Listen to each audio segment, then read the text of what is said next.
అనుకున్న స్థాయి లోపల మనకు అవకాశాలు రాలేదు.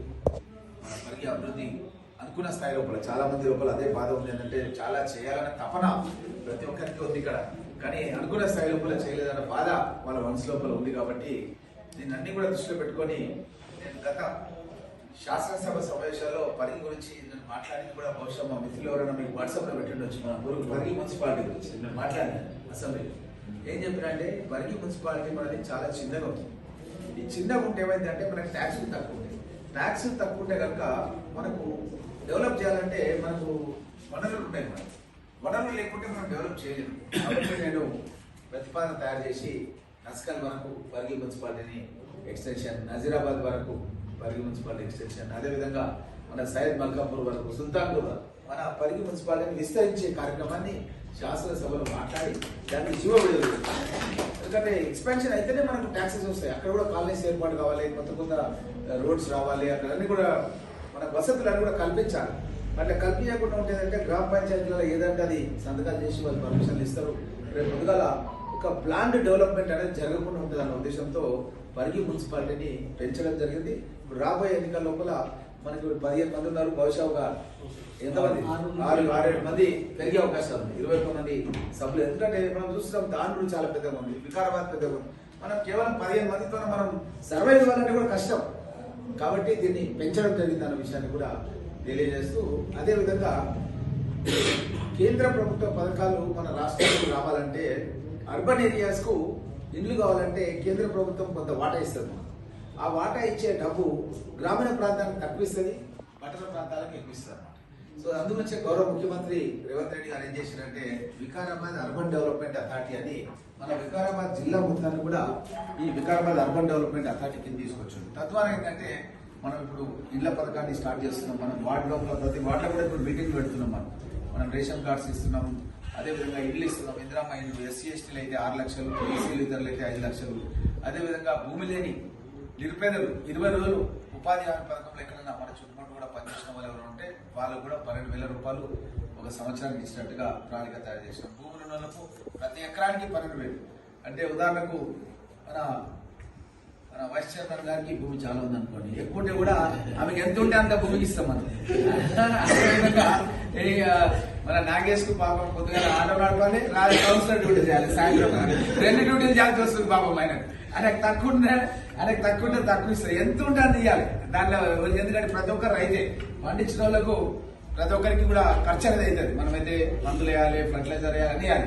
ఊరికి తక్కువ వరకు ఎక్కువ కాదు. కాబట్టి నాకు చెప్పాడు. కానీ రాళ్ళు, రప్పలు, క్రషర్లు, మైనింగ్ ఇవన్నీ ఉండే జాగాలు మాత్రం ఇవ్వద్దు అని చెప్పి దాని ప్రకారం కొంత కట్ చేసినాం. కట్ చేసి నిన్ననే మన పత్రికా మిత్రులందరూ పిలిచి చెప్పినాను, మన కాన్స్టిట్యున్సీకి, మన ఉట్టి పరిగి కాన్స్టిట్యున్సీకి 80 కోట్ల రూపాయలు ఈ వారం రోజుల్లో పడుతున్నాయి. 26 తారీఖు 90 కోట్ల రూపాయలు 90 కోట్ల రూపాయలు మన కాన్స్టిట్యున్సీకి ఈ వారం రోజులు 26 నుంచి స్టార్ట్ అయ్యి అకౌంట్లలో పడిపోతుంది.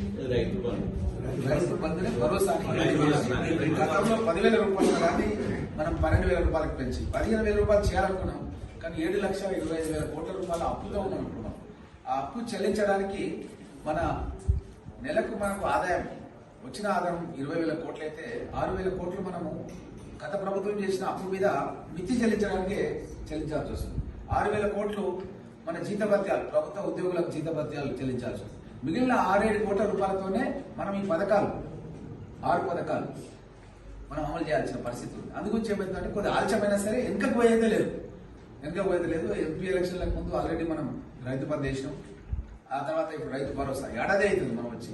ఇప్పుడు రైతు భరోసా కూడా గత ప్రభుత్వంలో 12,000 రూపాయలు లేకుండే 10,000 రూపాయలు ఉండే దాన్ని 12,000 రూపాయలకు పెంచి ఎన్ని ఎకరాలు వ్యవసాయం చేస్తే అన్ని ఎకరాలకు వెళ్తుంది. మనకు దగ్గర 90 కోట్ల రూపాయలు ఈ 5-6 రోజుల్లో పడిపోతాయి. మళ్ళీ ఒక 90 కోట్ల రూపాయలు మళ్ళీ 6 నెలలు కానీ మళ్ళీ పడతాయి. మొత్తం మన కాన్స్టిట్యున్సీకి 180 కోట్ల 57 లక్షల రూపాయలని ప్రతి వార్డు, ఇక్కడ ఉన్నటువంటి 15 మంది కౌన్సిలర్స్ అయితే ఉన్నారో ప్రతి వార్డు, మీరందరూ అడిగింది ఏంటంటే మాకు ఏకున్నా పర్లేదు, మా వార్డులలోనైనా మీరు పనులు చేస్తే చాలు అన్నది మీరు అందరూ కూడా అడుగుతున్నారు. కాబట్టి 1,57 లక్షల రూపాయలది ఇది ప్రొసీడింగ్, ఇది అఫీషియల్ ప్రొసీడింగ్. దీనికి సంబంధించింది మన కలెక్టర్ గారు ఇచ్చినటువంటి ప్రొసీడింగ్. ఇది తొందరలోనే, ఎక్కువ టైం లేదు, తొందరలోనే ఒక 4 రోజుల వారం రోజుల వర్క్స్ కూడా మీ కళ్ళ ముంగలే మిమ్మల్నే పిలిచి మీ కళ్ళ ముంగలే మీ మళ్ళీ కలిసి మీతోనే టెంకాయ కూడా పట్టిస్తాను తెలియజేస్తాను. అదేవిధంగా ఇది కాకుండా కూడా మనకు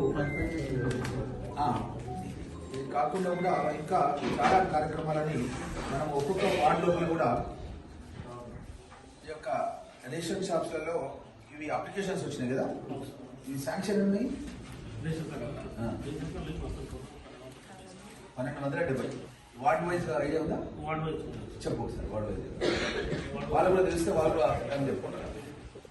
కాబట్టి తక్కువ వచ్చినా ఇదే వరి వాళ్ళు రాది వాళ్ళ అప్లికేషన్ అయితే దాని ప్రొఫార్మా కూడా ఇచ్చారు. అప్లికేషన్ ప్రొఫార్మా అదే అన్ని వాట్సాప్ గ్రూప్లో పెడతా, నేను మీ ద్వారా కూడా పంపిస్తా. మీరు అక్కడ ఫార్మ్స్ వాళ్ళకి ఇచ్చి ఫిల్అప్ చేయించి సబ్మిట్ చేయండి. పరిగిలో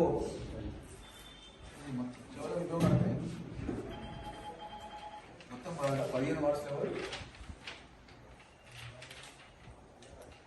ఫస్ట్ విడత 400. సో దీంట్లో ఏంటంటే ఇంకొకటి ఏంటంటే ఫస్ట్ విడత లోపల కొంతమంది కుటుంబ సభ్యులు పెరిగింది, వాళ్ళని కూడా యాడ్ చేసాం. అది వేరు. ఈ కొత్త రేషన్ కార్డ్స్ దాంట్లో కొంతమంది అదలైపోయిన వాళ్ళు ఉంటారు. అదలైపోయిన వాళ్ళకి కొత్త రేషన్ కార్డ్స్ ఇష్యూ చేసినాము. కొంతమంది కుటుంబ సభ్యులు పెరిగిరు కూడా, పెరిగిన వాళ్ళకు కూడా వాళ్ళ కుటుంబం యొక్క సభ్యుల ప్రకారమే మనం రేషన్ ఇస్తాం. కాబట్టి దాన్ని కూడా పెంచడం జరిగింది, యాడ్ చేయడం జరిగింది. కాబట్టి టోటల్ గా మన పరిగి మున్సిపాలిటీకి 1270 వచ్చినాయి. నేను ఒకటే చెప్తాను మీకు ఏంటంటే మనం సహజ న్యాయ సూత్రాలను నమ్మాలి. సహజ న్యాయ సూత్రాలు ఏంటంటే గతంలో ఎట్లా ఉండే ఇప్పుడు ఏముంది కంపారిజన్ చేయాలి. కంపారిజన్ చేస్తే మనకు ఇంతకుముందు 1200 వచ్చినా రాలే కదా, దాన్ని అయితే మనం గుర్తుపెట్టుకోవాలి. ఏమ్మా ప్రసన్నం అంతేనే కదా. కాబట్టి మీకు తప్పకుండా మీరు ఏదైతే అభివృద్ధి పరిగి గురించి కోరుకుంటారో గతంలో కూడా మనం చాలాసార్లు మాట్లాడినాం. మన పరిగి నుంచి మన వికారాబాద్కి 4 లైన్ల రోడ్ టెండర్ అయిపోయింది ఆల్రెడీ. 4 లైన్ల రోడ్ ఇంక్లూడింగ్ నస్కల్ బ్రిడ్జ్. ఎందుకంటే నస్కల్ ప్రత్యేకంగా ఏం చెప్తున్నారు అంటే నస్కల్ కూడా ఇప్పుడు మన లోపల భాగం ఉంది. నస్కల్ కూడా మన మున్సిపాలిటీ లోపలే భాగం, ఇంక్లూడింగ్ బ్రిడ్జ్. ఆ బ్రిడ్జ్కి 7 కోట్ల రూపాయలు అవుతుంది. సో దానికి మొత్తం కూడా 120 కోట్లు అవుతుంది, 120 crores. మన పరిగి నుంచి వికారాబాద్ వరకు 4 లైన్ల రహదారి. 4 లైన్ల రహదారి మీరు ఎక్కడ చూడలేదమ్మా. ఇప్పుడు అనుసూజమ్మ ఫస్ట్ టైం పరిగి నుంచి 4 లైన్ల రోడ్డు ఎక్కడ ఫస్ట్ టైం ఎక్కబోతున్నాం. మనం వికారాబాద్ పోవాలంటే 4 లైన్ల రోడ్లో పోతాం. అదేవిధంగా షాద్నగర్ పరిగి నుంచి షాద్నగర్ అది కూడా 120 కోట్ల రూపాయలు. పరిగి నుంచి షాద్నగర్ కూడా 120 crores. ఇది రెండు కలిపి 240 కోట్లు అయింది. ఇది అయినాక మన గడ్సింగాపూర్ నుంచి గతంలో నేను ఎమ్మెల్యే ఉన్నప్పుడు సింగిల్ రోడ్ ఉన్నదాన్ని డబల్ రోడ్ దిర్సంపల్లి వరకు వేయించిన. దిర్సంపల్లి వరకు తర్వాత కాలేదు. ఇప్పుడు నేను మళ్ళా 5 కూడా కొంత ఖరాబ్ అయిపోయింది కాబట్టి మళ్ళీ దాన్ని స్టార్ట్ చేసి మన గడ్సింగాపూర్ నుంచి రంగారెడ్డిపల్లి అంటే ఇప్పుడు అది గండేడ్ మండల్ మహబూబ్నగర్ డిస్ట్రిక్ట్ పోయింది. గండేడ్ మమదాబాద్ ఆడి వరకు సింగిల్ రోడ్ ఉండేదాన్ని, దాన్ని డబల్ రోడ్కు ఆల్రెడీ టెండర్ అయిపోయింది. ఇవన్నీ నేను చెప్పేది కూడా అక్షర సత్యాలు. ఇవి టెండరింగ్ అయిపోయిన విషయాలు చెప్తున్నాను. మన ఈ పరిధి అయితే మీకు ఆల్రెడీ తెలుసు. ఇప్పుడు నేను చెప్పిన ఈ రోడ్ల గురించి అమృత్ 2 ఆల్రెడీ మనం 16 కోట్ల ఆల్రెడీ వాళ్ళు వచ్చి మెగా కన్స్ట్రక్షన్ వాళ్ళు వచ్చి వర్క్ కూడా నడుస్తుంది. ఆల్రెడీ 16 కోట్ల డ్రింకింగ్ వాటర్కి సంబంధించింది